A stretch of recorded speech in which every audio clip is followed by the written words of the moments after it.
इस संसार में सबसे बड़ा पाप क्या है? कोई कहेगा असत्य, कोई कहेगा छल, तो कोई कहेगा लालच।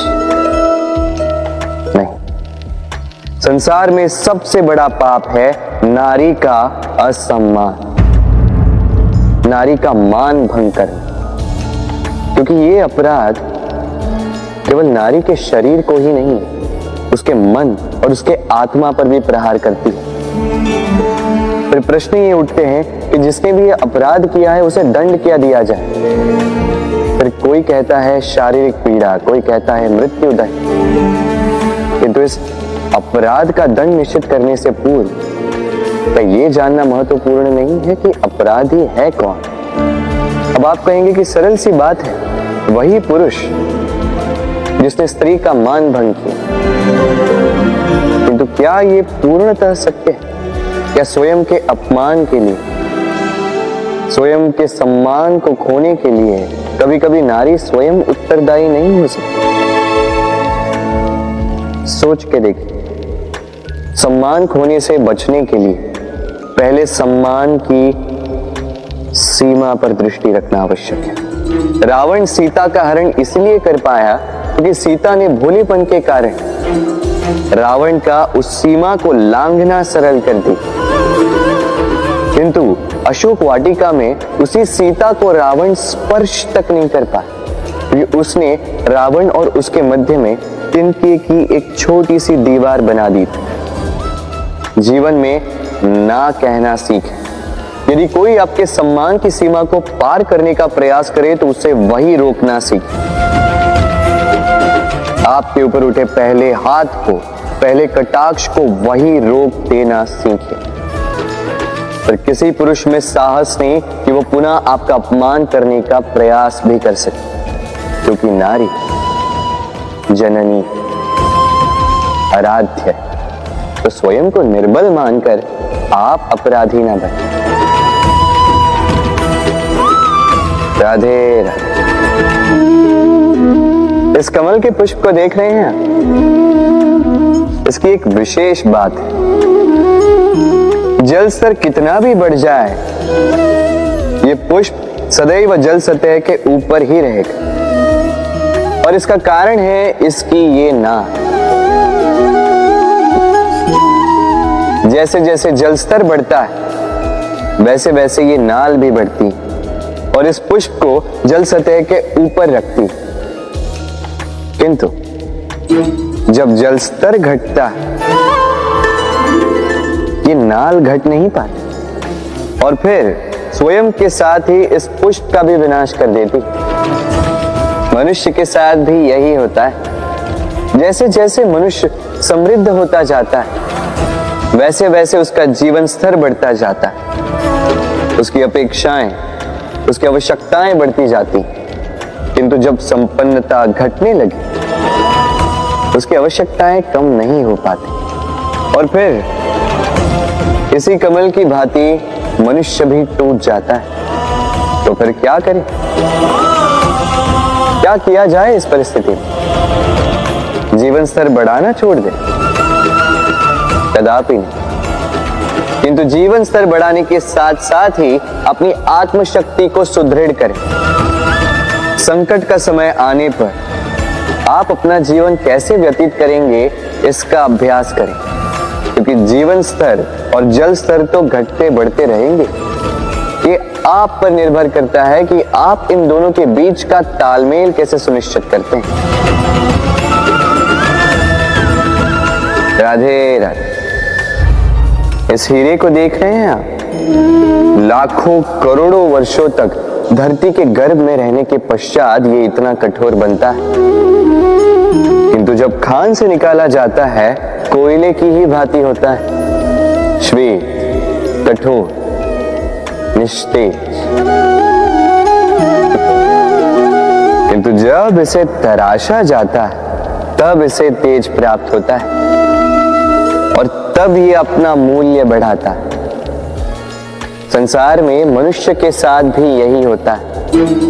मनुष्य की बुद्धि, मेधा, अनुभव उन वर्षों के कारण नहीं बढ़ती जो वर्ष हमने हमारे जीवन में व्यतीत किए, बल्कि उन क्षणों से निखरती है जब हमने कठिनाइयों का सामना किया, चुनौतियों का सामना किया, संकटों का सामना किया, छल और पीड़ा से। इसलिए यदि आपके जीवन में आपके सामने संकट आए, चुनौतियां आए, पीड़ा आए, तो उसे भयभीत मत होइएगा, उसका स्वागत कीजिए, क्योंकि यही परिस्थितियां आपको वो अनुभव देगी जो आपको प्रबुद्ध करे। राधे राधे। प्रकृति ने हर जीव में एक भाव भरा है ताकि वो निश्चल ना रहे, कुछ न कुछ कर्म करता रहे, और वो भाव है भूख। संसार में हर जीव, हर पशु, पक्षी, प्राणी परिश्रम करता रहता है अपनी इस भूख को मिटाने के लिए। परंतु क्या अन्य जीवों की भांति मनुष्य की भूख भी पेट तक ही सीमित रहती? तन की भूख मिटाते मिटाते कब ये भूख मन और माया की तृष्णा में बदल जाती है पता ही नहीं चलता। और अधिकतर ये तृष्णा धन संग्रहित करने तक ही रह जाती। अपना जीवन जीना छोड़कर किसके लिए ये धन संग्रहित कर रहे हैं? आने वाली पीढ़ी के लिए। बड़ी विचित्र बात। अपना जीवन जीना छोड़कर धन संग्रहित करते करते अपने जीवन का सुख भी मिटा रहे हैं और आने वाली पीढ़ी को कर्म करने से भी बाधित कर। पूत कपूत तो क्यों धन संचय, पूत सपूत तो क्यों धन संचय। अपनी संतान को संस्कार दीजिए, धन नहीं। यदि संतान संस्कारी हो तो अपना स्वयं का एक संसार बना ली। यदि असंस्कारी हो तो आपका बना बनाया संसार यूं ही नष्ट कर दे। इसलिए जीवन में यदि कुछ संचय करना है